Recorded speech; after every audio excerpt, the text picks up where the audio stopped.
Hello everyone, कैसे हो आप सब। एक बार पुनः स्वागत है आप सभी का हमारे अपने YouTube channel Shiv coaching classes पर। उम्मीद करते हैं दोस्तों आप सभी मस्त होंगे, बेहतर होंगे, आप सभी की पढ़ाई भी अच्छे से चल रही होगी। आज की इस वीडियो में हम देखेंगे क्लास 12 बायोलॉजी। देखिए, बोर्ड एग्जाम 2024 के लिए आपका जो एनुअल एग्जाम है उसमें आपको ये 3 अंक वाले जितने भी प्रश्न हैं आज की, इनको जरूर आप पेपर के पहले पढ़ के जाएं, क्योंकि डेफिनेट रूप से यहाँ से कोई ना कोई क्वेश्चन 3 नंबर में आपके एग्जाम में जरूर पाएगा। तो चलिए सीधे वीडियो को स्टार्ट करते हैं। सबसे पहले तो हम देखेंगे पोषण स्तर यानी कि ट्रैफिक लेवल क्या होता है। पोषण स्तर को समझाइए, यह क्वेश्चन अक्सर पूछा जाता है। इसके बाद दूसरा क्वेश्चन हम देखेंगे खाद्य श्रृंखला व खाद्य जाल के मध्य अंतर समझेंगे। तीसरे प्रश्न में हम देखेंगे पारिस्थितिक तंत्र में ऊर्जा का प्रवाह कैसे होता है और पारिस्थितिक तंत्र में ऊर्जा हानि कैसे होती है। यह क्वेश्चन भी अक्सर आपके एग्जाम में पूछा जाता है। तो चलिए सीधे वीडियो को स्टार्ट करते हैं। देखिए, पहला क्वेश्चन है पोषण स्तर यानी कि ट्रैफिक लेवल। पोषण स्तर की यदि हम बात करते हैं तो नॉर्मली तौर पे यदि आप देखेंगे तो किसी भी इकोसिस्टम में आप पाएंगे कि सभी के सभी जो जैविक स्तर होते हैं, अर्थात इकोसिस्टम के जो जैविक घटक होते हैं वो एक दूसरे पर निर्भर रहते हैं, जिसके कारण क्या हो जाता है, किसी भी इकोसिस्टम के अंदर उत्पादक एवं उपभोक्ताओं के बीच आपस में भोजन का आदान प्रदान के माध्यम से आप पाएंगे कि एक लेवल से दूसरे लेवल पे भोजन का आदान प्रदान होता है, जिस कारण से एक स्तर बन जाता है जिसे ही हम पोषक स्तर या भोजन स्तर कहते हैं। तो देखिए, जिसके कारण क्या होता है, किसी भी इकोसिस्टम में उत्पादक एवं उपभोक्ताओं के विन्यास के परिणाम स्वरूप एक सुनिश्चित क्रम में उत्पादक से शुरू होकर उपभोक्ताओं के विभिन्न समूहों के बीच खाया एवं खाए जाने की प्रक्रिया के कारण बनता है, जिसे हम पोषण स्तर कहते हैं।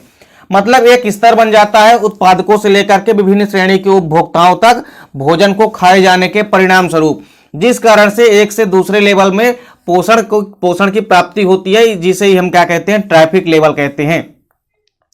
प्रत्येक पारिस्थितिक तंत्र में आप पाएंगे कि जो उत्पादक या हरे पौधे होते हैं ये प्रथम पोषण स्तर यानी कि T1 ट्रैफिक लेवल फर्स्ट का निर्माण करते हैं। क्यों?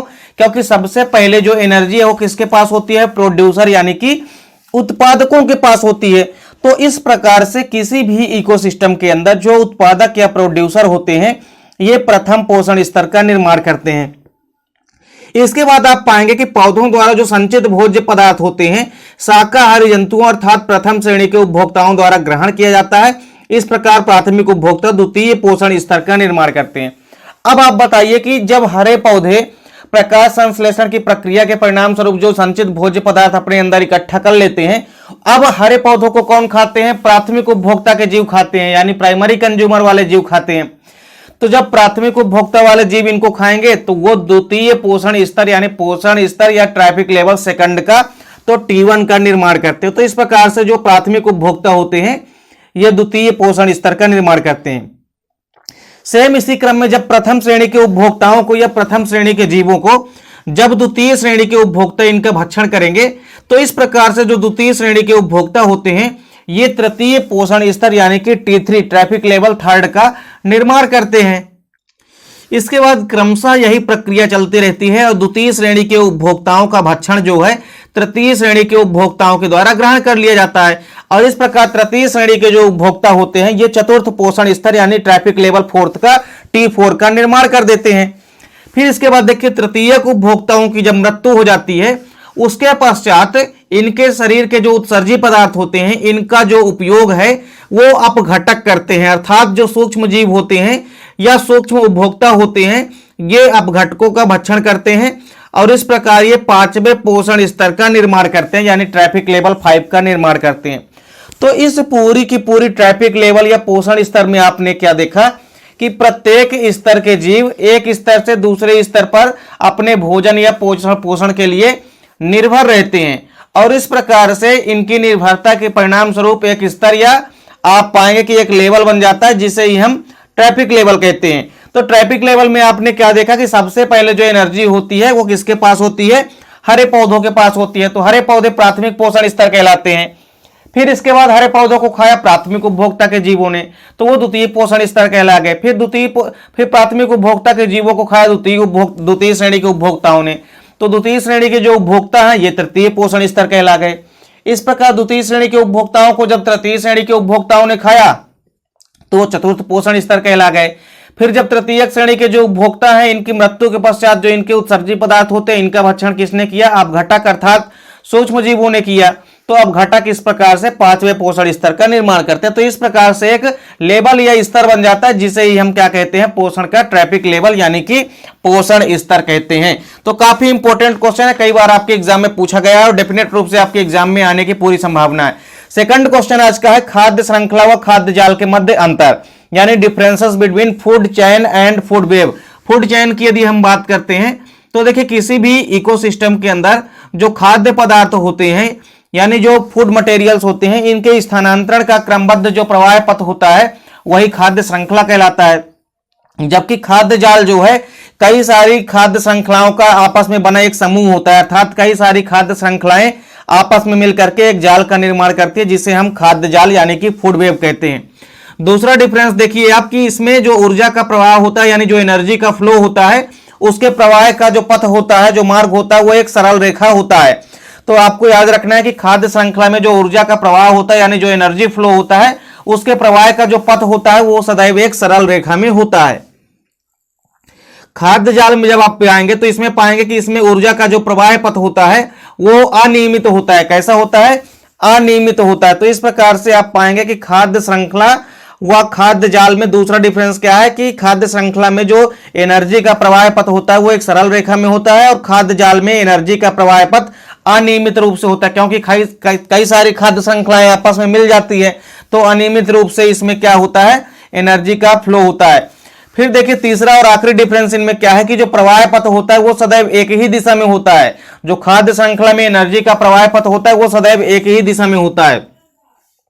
इसके बाद देखिए खाद्य जाल में प्रवाह पथ जो होता है ये कई दिशाओं में होता है। तो तीनों डिफरेंस आपको याद रखने हैं, कई बार ये अंतर आपके एग्जाम में पूछा भी गया है।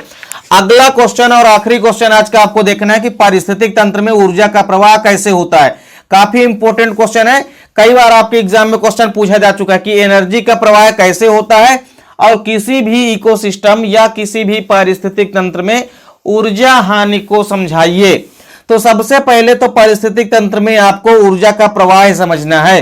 तो देखिए किसी भी इकोसिस्टम में आप पाएंगे कि ऊर्जा स्रोत से ग्रहण की गई जो ऊर्जा होती है उसको उत्पादकों से लेकर के विभिन्न श्रेणी के उपभोक्ताओं यानी कि कंपोजर्स और अपघटकों यानी कि डिकंपोजर्स और इनके भोजन के रूप में स्थानांतरित होने की जो क्रिया होती है इसी को ऊर्जा का प्रवाह कहते हैं। अर्थात नॉर्मली तौर पे यदि आप समझें तो किसी भी इकोसिस्टम के अंदर जो ऊर्जा स्रोत से ग्रहण की गई ऊर्जा है, अब आप बताइए किसी भी इकोसिस्टम में जो ऊर्जा का प्रमुख स्रोत है वो होता है सूर्य। तो सूर्य से प्राप्त जो एनर्जी है वो कहलाएगी सोलर एनर्जी। अब सोलर एनर्जी को सबसे पहले ऑब्जर्व करेंगे हरे पेड़ पौधे। वो हरे पेड़ पौधे जो है उत्पादक का काम करते हैं, अर्थात फोटोसिंथेसिस के प्रक्रिया के परिणाम स्वरूप ये अपना भोजन निर्माण करेंगे और इनमें जो संचित भोज्य पदार्थ है इनको क्रमशः प्राथमिक श्रेणी के उपभोक्ता, फिर प्राथमिक श्रेणी के उपभोक्ताओं को द्वितीयक श्रेणी के उपभोक्ता ग्रहण करेंगे और उसी प्रकार द्वितीयक श्रेणी के उपभोक्ताओं को तृतीयक श्रेणी के उपभोक्ता क्रमशः ग्रहण करते हैं। तो इस प्रकार से आप पाएंगे कि ऊर्जा जो है एक से दूसरे में क्रमशः ट्रांसफर या स्थानांतरित होती रहती है। तो इस प्रकार ऊर्जा के स्थानांतरित होने के पथ को ही हम ऊर्जा का प्रवाह कहते हैं। अर्थात ऊर्जा का भोजन के रूप में प्रवाह होने का जो पथ है वही क्या है, ऊर्जा का प्रवाह है। इसके बाद देखिए अब किसी भी इकोसिस्टम में या किसी भी परितंत्र में या किसी भी पारिस्थितिक तंत्र में जो ऊर्जा हानि होती है वो कैसे होती है। तो देखिए सूर्य द्वारा जो उत्सर्जित ऊर्जा होती है तो उस उत्सर्जित ऊर्जा के 1 या 2% भाग को ही हरे पेड़ पौधे प्रकाश संश्लेषण की क्रिया द्वारा संग्रहित करते हैं तथा भोज्य पदार्थों के रासायनिक बंध के रूप में इकट्ठा कर लेते हैं। इसके बाद आप पाएंगे कि जैसे ही आपने क्या देखा कि जो भी प्रोड्यूसर या उत्पादक होते हैं इनके पास क्लोरोफिल होते हैं, क्योंकि प्रोड्यूसर या उत्पादक हरे पेड़ पौधे होते हैं। अब ये जैसे इनको सनलाइट यानी कि सूर्य के प्रकाश मिला तो वो उसके 1 या 2% भाग को ही ऑब्जर्व करते हैं और फिर प्रकाश संश्लेषण की प्रक्रिया के परिणाम स्वरूप जो भोज्य पदार्थ बनाते हैं अर्थात जो ग्लूकोज या कार्बोहाइड्रेट बनाते हैं उनको यह संग्रहित भोजन के रूप में इकट्ठा कर लेते हैं। और इस प्रकार जब प्राथमिक उपभोक्ता इनका भक्षण करेंगे तो प्राथमिक उपभोक्ता की श्रेणी इनका भक्षण करेंगे तो ऊर्जा जो है उन पर स्थानांतरित हो जाएगी। पर एक चीज यहाँ पे आपको ध्यान में रखना है, यहाँ पे एक साइंटिस्ट है डॉक्टर कैलाश चंद के अनुसार देखिए, और इसके अलावा एक साइंटिस्ट है लिंडेमान। तो लिंडेमान ने जो है ऊर्जा का 10% नियम दिया और उन्होंने बताया कि ऊर्जा का 10% ही प्रवाह होता है एक श्रेणी से दूसरी श्रेणी पर।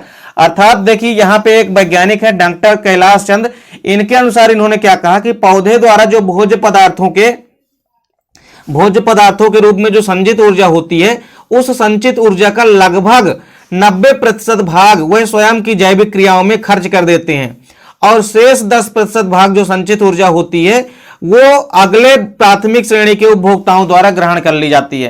कहने का मतलब यह है कि लिंडेमान ने जैसा 10% ऊर्जा का नियम दिया और उन्होंने क्या बताया कि जैसे एनर्जी मान लीजिए प्रोड्यूसर या उत्पादकों के पास 100% एनर्जी है, तो अब वो उस 100% का 90% एनर्जी जो है स्वयं के जैविक क्रियाओं में खर्च कर लेंगे और बाकी जो 10% एनर्जी है वो किस पर चली जाएगी, प्रथम श्रेणी के उपभोक्ताओं पर, यानी कि प्राइमरी कंज्यूमर्स पर।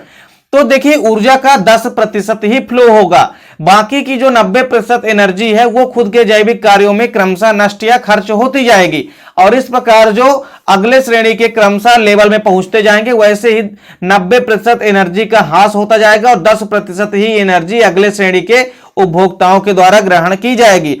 तो कुल मिलाकर के आप पाएंगे कि सबसे पहले जो एनर्जी होती है वो 100% एनर्जी मान लीजिए उत्पादकों के पास है। अब प्रथम श्रेणी के उपभोक्ताओं ने इनका भक्षण किया, किनका, प्रोड्यूसर या उत्पादकों का, तो उनके पास केवल 10% एनर्जी ही पहुंची।